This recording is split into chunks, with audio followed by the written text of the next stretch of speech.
My dear students, আশা করি তোমরা সকলে ভালো আছো। প্রায় 3 মাস করোনা সমস্যার কারণে তোমাদের ক্লাস নেওয়া সম্ভব হচ্ছে না। আজকে তোমাদের ক্লাস শুরু করছি। এখন থেকে ইনশাআল্লাহ অনলাইনে ক্লাস চলবে, তোমরা মনোযোগ দিয়ে ফলো করবা। আজকে তোমাদের প্রথম লেকচার ইলেকট্রনিক্স 2 কোর্সের প্রথম চ্যাপ্টার পড়াবো। চ্যাপ্টারের নাম হলো পাওয়ার অ্যাম্প্লিফায়ার্স। আজকের পড়ানোর টপিক হলো ক্লাস পি, পুশ পুল পাওয়ার অ্যাম্প্লিফায়ার। ক্লাস বি, পুশ পুল পাওয়ার অ্যাম্প্লিফায়ার। তাহলে বোঝা গেল পাওয়ার অ্যাম্প্লিফায়ারের আরও ধরন আছে। ক্লাস বি পড়ার আগে অন্যান্য যে ক্লাস পাওয়ার অ্যাম্প্লিফায়ারের ক্লাস আছে সেগুলো আমাদের একটু জানা দরকার। দেখো, প্রথমে আমরা শুরু করছি ক্লাস এ পাওয়ার অ্যাম্প্লিফায়ার দিয়ে। দেখো, পাওয়ার অ্যাম্প্লিফায়ার সবসময় বড় সিগন্যালকে হ্যান্ডেল করে। বড় সিগন্যাল যার পাওয়ার বেশি। কোন ইনপুট সিগন্যাল এত বড় যে এদের একটা বড় অংশের জন্য কালেক্টর কারেন্ট হয় কাট অফ অথবা স্যাচুরেশন অঞ্চলে থাকে। তোমরা কাট অফ এবং স্যাচুরেশন অঞ্চল অবশ্যই সেকেন্ড ইয়ারে পড়েছো বা থার্ড ইয়ারে পড়েছো। এরূপ ক্ষেত্রে ট্রানজিস্টর পাওয়ার অ্যাম্প্লিফায়ারের অপারেশন মোড, অর্থাৎ ইনপুট সিগন্যালের কত অংশের জন্য কালেক্টর কারেন্ট প্রবাহিত হবে তার উপর ভিত্তি করে পাওয়ার অ্যাম্প্লিফায়ারকে বিভিন্নভাবে ভাগ করা হয়। আবার বলি, একটা ইনপুট সিগন্যালের কত অংশ কালেক্টর কারেন্টে প্রবাহিত হবে তার উপর ভিত্তি করে পাওয়ার অ্যাম্প্লিফায়ারকে কয়েকটা ভাগে ভাগ করা যায়। খেয়াল করে, একটা হলো ক্লাস এ পাওয়ার অ্যাম্প্লিফায়ার, ক্লাস বি পাওয়ার অ্যাম্প্লিফায়ার, ক্লাস সি পাওয়ার অ্যাম্প্লিফায়ার।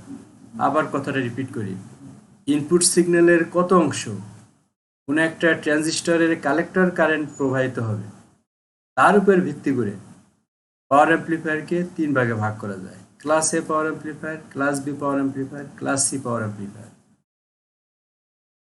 এই যে হলো একটা ক্লাস এ পাওয়ার অ্যাম্প্লিফায়ার সার্কিট। এটা হলো ট্রানজিস্টর, এনপিএন ট্রানজিস্টর।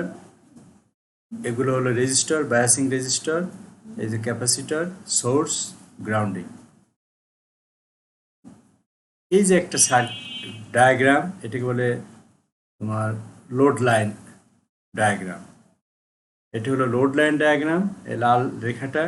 আর এই পয়েন্টকে বলে কিউ পয়েন্ট, আর লাল রেখাটাকে বলে অ্যাক্টিভ রেজিয়ন। অ্যাক্টিভ রেজিয়ন আর কিউ পয়েন্টটাকে বলে অপারেটিং পয়েন্ট বা ওয়ার্কিং পয়েন্ট। খেয়াল করো, আমাদের এই যে হলো আমাদের ইনপুট সিগন্যাল, একটা পূর্ণ তরঙ্গ। দেখো তো, আউটপুট সিগন্যালও কি পূর্ণ তরঙ্গ। পূর্ণ তরঙ্গ, শুধু এটা ছোট, এটা বড়। তাহলে তরঙ্গের কোনো ডিস্টারশন হয় না। এরকম যদি পাওয়ার অ্যাম্প্লিফায়ার হয় তার নাম হলো ক্লাস এ পাওয়ার অ্যাম্প্লিফায়ার। ইনপুটের সিগন্যাল যেরকম সাইন ওয়েভ, আউটপুটের সিগন্যালও ঠিক সাইন ওয়েভ, কোনো ডিস্টরশন ঘটে নাই। এই ধরনের অ্যাম্প্লিফায়ারকে আমরা বলি ক্লাস এ পাওয়ার অ্যাম্প্লিফায়ার। সংজ্ঞাটা খেয়াল করে, যদি ইনপুট সিগন্যালের পূর্ণ চক্রের জন্য সবসময় কালেক্টর কারেন্ট প্রবাহিত হয় তখন এ ধরনের অ্যাম্প্লিফায়ারকে বলে ক্লাস এ পাওয়ার অ্যাম্প্লিফায়ার। আশা করি বুঝতে পেরেছ। আমরা আর একটা চিত্র দেখি। দেখো, এটাও কিন্তু ক্লাস এ পাওয়ার অ্যাম্প্লিফায়ারের সার্কিট। এই যে হলো সিগন্যাল, বায়াসিং রেজিস্ট্যান্স, এই যে হলো তোমার এনপিএন ট্রানজিস্টর, এটা একটা ট্রান্সফরমার, এটা হলো স্পিকার। ঠিক আছে, এইটাও দেখো একই ঘটনা। এটাও একটা রোড লাইন গ্রাফ, এটা রোড লাইন, এই যে কিউ পয়েন্ট, আমাদের এই যে ইনপুট সিগন্যাল। খেয়াল করো, কিউ পয়েন্ট থেকে আমরা একটা ভার্টিক্যাল লাইন টানলাম, একটা হরাইজন্টাল লাইন টানলাম। তারপরে খেয়াল করো, ঠিক ইনপুট সিগন্যালের মাঝামাঝি দিয়ে চলে যাবে। এই যে ইনপুট সিগন্যালের পিক, এই যে ইনপুট সিগন্যালের পিক। তারপরে এই যে ভার্টিক্যাল লাইন টানলাম দুইটা, ডানে যতটুক বামে ততটুক। এই যে আউটপুট সিগন্যালের পিক, এই যে আউটপুট সিগন্যালের পিক। ঠিক আছে, এখানে দেখো input signal sine wave, output signal sine wave, সিগন্যালে কোনো ডিস্টরশন ঘটে না। এটা হলো পাওয়ার অ্যাম্প্লিফায়ার ক্লাসে। দেখো, এটা কিভাবে পাওয়া যেতে পারে আমরা একটু আলোচনা করি। ক্লাসে পাওয়ার অ্যাম্প্লিফায়ারকে এমনভাবে বায়াসিং করা হয় যাতে ইনপুট সিগন্যালের কোনো অংশেই কাট অফ না হয়। উপরের প্রথম চিত্রে ক্লাসে পাওয়ার অ্যাম্প্লিফায়ারের সার্কিট দেখানো হয়েছে। উল্লেখ্য, কালেক্টরের লোড হিসেবে ট্রান্সফর্মার ব্যবহার করা হয়, যা সকল শ্রেণীর পাওয়ার অ্যাম্প্লিফায়ারে ব্যবহার করা হয়। এটা দেখবা প্রত্যেকটা সার্কিটেই ট্রান্সফর্মার ব্যবহার করা হয়। এই ট্রান্সফর্মার ব্যবহারের কারণেই ইম্পিডেন্স ম্যাচিং ও লোডে সর্বোচ্চ পাওয়ার ট্রান্সফার করা সম্ভব হয়। ট্রান্সফর্মার ব্যবহার করা হয় দুইটা কারণে, ইম্পিডেন্স ম্যাচিং, ইম্পিডেন্স মানে রোধ, এটা ম্যাচিং করা, আর লোডে যাতে সর্বোচ্চ পাওয়ার ট্রান্সফার করা যায়। কারণ ট্রান্সফর্মার তোমার ম্যাক্সিমাম পাওয়ার ট্রান্সফার করতে পারে। এইটা একটা ক্লাসে power amplifier, NPN transistor, signal, capacitor, resistance, source, grounding. খেয়াল করো, এখানে দেখা হয়েছে, আমরা জানি এটা হলো লোড লাইন, এই যে কিউ পয়েন্ট 0, এটা হলো সর্বোচ্চ কারেন্ট, স্যাচুরেশন কারেন্ট, এর মান হলো ভিসিসি বাই আরসি, আর এটা হলো স্যাচুরেশন কারেন্ট অর্ধেক, হাফ ভিসিসি বাই আরসি। এটা হলো তোমার কাট অফ ভোল্টেজ, এটা হলো কাট অফ ভোল্টেজের অর্ধেক, এটা ভিসিসির সমান, এটা ভিসিসি বাই 2। এই যে ইনপুট সিগন্যাল, এই যে আউটপুট সিগন্যাল, কোনো সিগন্যাল কাট অফ হয় নাই, ইনপুটও sine wave, output sine wave. সুতরাং এই ধরনের পাওয়ার অ্যাম্প্লিফায়ারকে আমরা বলি ক্লাসে পাওয়ার অ্যাম্প্লিফায়ার।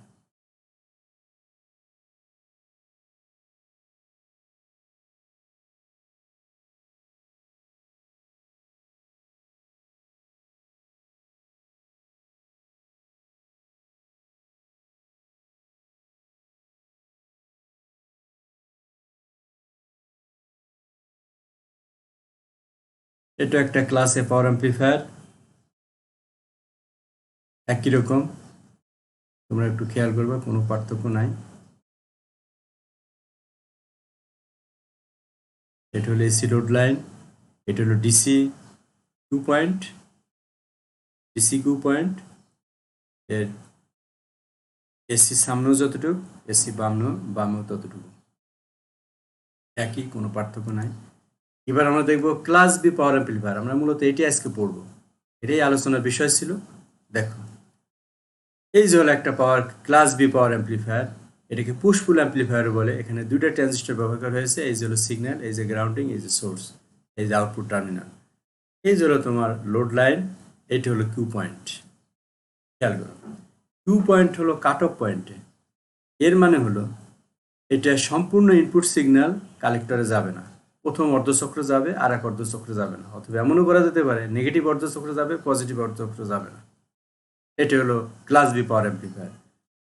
যদি কোনো ইনপুট সিগন্যালের ধনাত্মক অর্ধচক্রের জন্য শুধু কালেক্টর কারেন্ট প্রবাহিত হয়, তাহলে এ ধরনের পাওয়ার অ্যাম্প্লিফায়ারকে বলে ক্লাস বি। খেয়াল করো, এতে কিন্তু সম্পূর্ণ তরঙ্গের জন্যই কালেক্টর কারেন্ট প্রবাহিত হয়েছে, আর এখানে শুধু অর্ধচক্রের জন্য কালেক্টর কারেন্ট প্রবাহিত হবে, বাকি অর্ধচক্রের জন্য কোনো কালেক্টর কারেন্ট প্রবাহিত হবে না, হাফ সিগন্যাল কাটা যাবে। এই কারণে এই ধরনের পাওয়ার অ্যাম্প্লিফায়ারকে বলে ক্লাস বি পাওয়ার অ্যাম্প্লিফায়ার। এখানে তোমার অর্ধেক পাঁচ হচ্ছে, এর ঠিক অর্ধেক, এটুকু মনে রাখলেই হবে। এরপর একটু কথা দেখো, তাহলে কি করা যায় বলো তো? ক্লাস বি পাওয়ার অ্যাম্প্লিফায়ারের সময় ট্রানজিস্টর কেমনভাবে বায়াসিং করা হয় যাতে ইনপুট সিগন্যাল না দেওয়া পর্যন্ত কোনো কালেক্টর কারেন্ট প্রবাহিত না হয়। ঠিক আছে, আমরা তো সব সময় তোমার সিগন্যাল ছাড়াও বায়াসিং থাকে, সিগন্যাল ছাড়াও কিন্তু ট্রানজিস্টর আমরা বায়াসিং করি, কিন্তু এখানে তোমার যেহেতু সিগন্যাল ছাড়া কারেন্ট যেতে পারে না, তাহলে বোঝা গেল ট্রানজিস্টর কোনো বায়াসিং প্রয়োজন নাই, বায়াসিং প্রয়োজন নেই, এই সিগন্যালে বায়াসিং করবে। উপরের প্রথম চিত্রে ক্লাস বি পাওয়ার অ্যাম্প্লিফায়ারের সার্কিট দেখানো হয়েছে।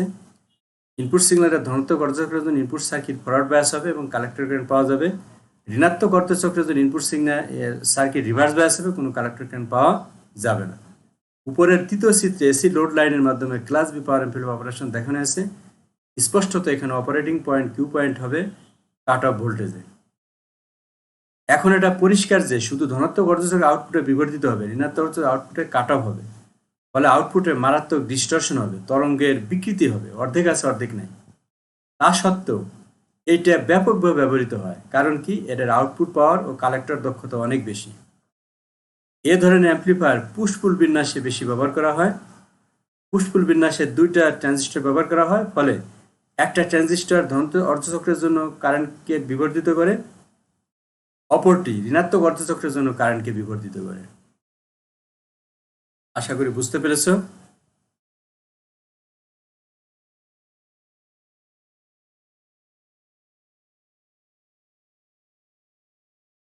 এটা যদিও আমি আলোচনায় বলি না, এটা হলো এবি অ্যাম্প্লিফায়ার। এবি মানে এও আছে বিও আছে, মানে অর্ধেক যেতে দেয়, বাকি অর্ধেক আংশিক যেতে দেয়। এই ধরনের অ্যাম্প্লিফায়ারকে বলে ক্লাস এবি অ্যাম্প্লিফায়ার। এখানে দেখা যাচ্ছে ধনাত্মক অর্ধচক্র পুরোটাই গেছে, ঋণাত্মক অর্ধচক্র পুরোটা কালেক্টর কারেন্ট হিসেবে প্রবাহিত হতে পারে না। একে বলে class B, class AB amplifier, class AB power amplifier. Class AB power amplifier এটা আমাদের তেমন কোনো কাজে লাগবে না। আমরা এখন দেখব ক্লাস সি। খেয়াল করো, ক্লাস এ পাওয়ার অ্যাম্প্লিফায়ারে কিন্তু সম্পূর্ণ তরঙ্গের জন্যই কালেক্টর কারেন্ট প্রবাহিত হয়েছে। ক্লাস বিতে শুধু অর্ধ তরঙ্গের জন্য কালেক্টর কারেন্ট প্রবাহিত হয়েছে। ক্লাস এ বিতে অর্ধ তরঙ্গ পুরোটা, বাকি অর্ধ তরঙ্গ আংশিক। আর ক্লাস সিতে আরো খারাপ অবস্থা, অর্ধ চক্রের আংশিক। এই ধরনের পাওয়ার অ্যাম্প্লিফায়ারকে বলে আমরা ক্লাস সি পাওয়ার অ্যাম্প্লিফায়ার। যদি ইনপুট সিগন্যালের অর্ধ চক্রের চেয়েও কম অংশের জন্য কালেক্টর কারেন্ট প্রবাহিত হয়, তখন এ ধরনের পাওয়ার অ্যাম্প্লিফায়ারকে বলে ক্লাস সি পাওয়ার অ্যাম্প্লিফায়ার। এটা সাধারণত পাওয়ার অ্যাম্প্লিফায়ার হিসেবে ব্যবহার করা হয় না, এটা টিউনড অ্যাম্প্লিফায়ার হিসেবে ব্যবহার করা হয়, যা আমরা পরবর্তীতে আলোচনা করব। আমাদের আজকের মূল আলোচ্য বিষয় ছিল ক্লাস বি পুশ পুল পাওয়ার অ্যাম্প্লিফায়ার। এই হলো তোমার কমার্শিয়াল চেহারা, বাণিজ্যিক চেহারা, ক্লাস বি পুশ পুল পাওয়ার অ্যাম্প্লিফায়ার। এরকম চেহারা নিয়েই ক্লাস বি পুশ পুল পাওয়ার অ্যাম্প্লিফায়ার বাজারে বিক্রি হয়। দেখো তো এটার কাজ কি। এই যে বক্সের মতো যেটা, এটাই হলো বাণিজ্যিকভাবে তৈরি ক্লাস বি পুশ পুল পাওয়ার অ্যাম্প্লিফায়ার। এটা স্পিকারের সাথে লাগানো হয়। পুশ পুল অ্যাম্প্লিফায়ার এমন একটি পাওয়ার অ্যাম্প্লিফায়ার যা ইলেকট্রনিক সার্কিটের আউটপুট স্টেজে ব্যাপকভাবে ব্যবহৃত হয়। উচ্চ দক্ষতার উচ্চ আউটপুট পাওয়ার জন্য এটার প্রয়োজন হয় উচ্চ দক্ষতা এবং উচ্চ আউটপুট দুইটাই, এফিসিয়েন্সি হাই, আউটপুটও হাই। এরকম যখন প্রয়োজন হয় তখন এটা ব্যবহার করা হয়। নিচে একটি পুশ পুল পাওয়ার অ্যাম্প্লিফায়ারের সার্কিট দেখানো হলো। এই যে হলো মূলত একটা পুশ পুল পাওয়ার অ্যাম্প্লিফায়ারের ইলেকট্রনিক সার্কিট। আগে দেখলাম আমরা কমার্শিয়াল চেহারা, এটা হলো তোমার ইলেকট্রনিক সার্কিট। খেয়াল করো, চিত্র দেখলে আমরা পুরো বুঝতে পারবো। এই যে হলো একটা ট্রান্সফরমার, ড্রাইভার ট্রান্সফরমার T1। প্রথমে আমরা কি ব্যবহার করলাম, একটা ট্রান্সফরমার, এর নাম হলো ড্রাইভার ট্রান্সফরমার T1। একে সেন্টার ট্যাপিং করা হয়েছে। সেন্টার ট্যাপিং মানে এর যে সেকেন্ডারি উইন্ড আছে, এই উইন্ডের সাথে আর একটা ট্রানজিস্টরের কাপলিং করা হয়েছে। খেয়াল করো, এই যে হলো প্রথম ট্রানজিস্টর, এর নাম দিলাম TR1। এটা দ্বিতীয় ট্রানজিস্টর, নাম দিলাম TR2। এটা হলো পিএনপি ট্রানজিস্টর, এটাও পিএনপি ট্রানজিস্টর।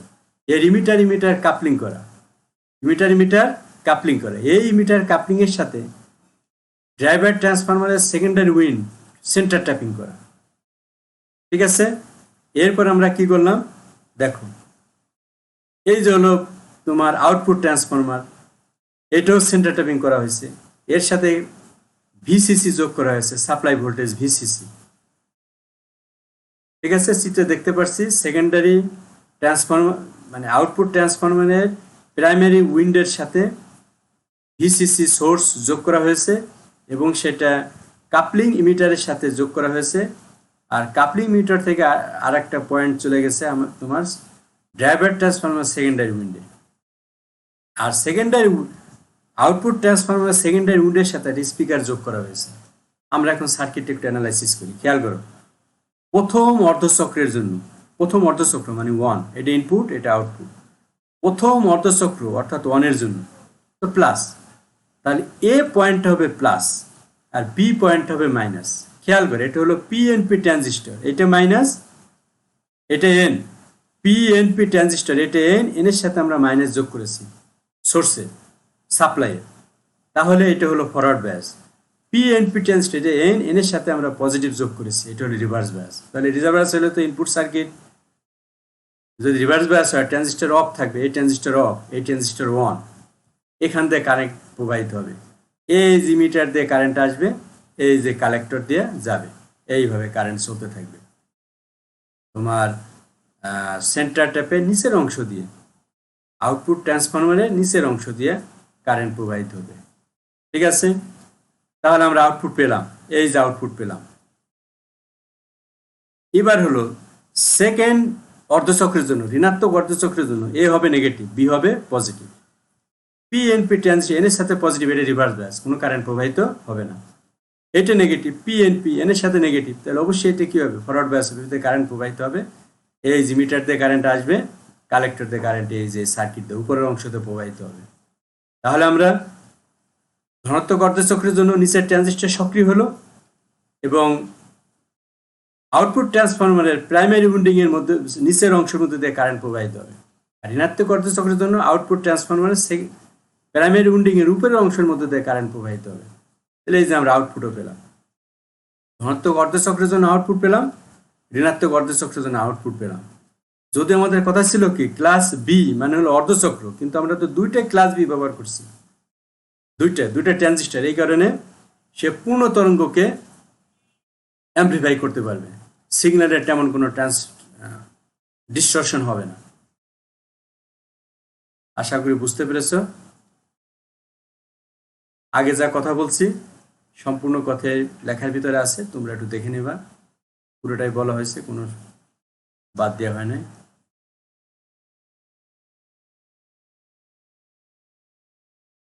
এটা অলরেডি আমরা আলোচনা করছি। তো আমাদের ইনপুট ছিল সাইন ওয়েভ, আউটপুটও সাইন ওয়েভ, ইনপুটও সাইন ওয়েভ, আউটপুটও সাইন ওয়েভ।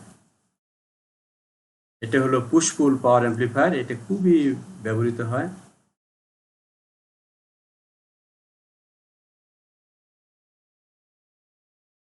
দেখো আমাদের এখন একটু জানা দরকার, এটা কিন্তু এখনো কমপ্লিট হয় নাই, আরো একটা লেকচার লাগবে।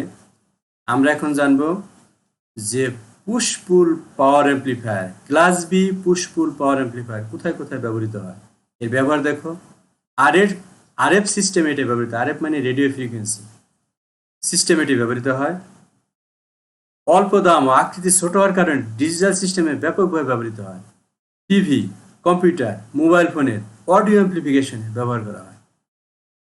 তোমার টিভি, কম্পিউটার এবং মোবাইলে জেনে অডিও সিস্টেম আছে ডিভাইসগুলায়, সেখানে এটা ব্যবহার করা হয়। দূর দূরান্তের ডিস্টরশনবিহীন যোগাযোগে ব্যবহার করা হয়। তুমি যদি বহু দূরে সিগন্যাল ট্রান্সফার করতে চাও তাহলে অবশ্যই বিকৃতিবিহীনভাবে তাহলে এটা ব্যবহার করা হয়। লাউড স্পিকার এটা ব্যবহার করা হয়, প্রত্যেকটা লাউড স্পিকারে ব্যবহার করা হয়। রেডিও ফ্রিকোয়েন্সি সিগন্যাল বিবর্ধনে এটা ব্যবহার করা হয়। পাওয়ার ইলেকট্রনিক সিস্টেমে এটি ব্যবহার করা হয়। আশা করি তোমরা সবাই বুঝতে পেরেছো। এটা তোমাদের প্রথম লেকচার, এখন থেকে ধারাবাহিকভাবে চলতে থাকবে, তোমরা মনোযোগ দিয়ে ফলো করবা। যদি বুঝতে কোনো অসুবিধা হয় তাহলে তোমরা মেসেঞ্জারের মাধ্যমে যোগাযোগ করবা, সরাসরি মোবাইলে যোগাযোগ করতে পারো, কোনো অসুবিধা নাই। যদি কোনো সমস্যা হয় বুঝতে, পরে লেকচার আলোচনা করব। আজকে পর্যন্তই, সবাইকে ধন্যবাদ।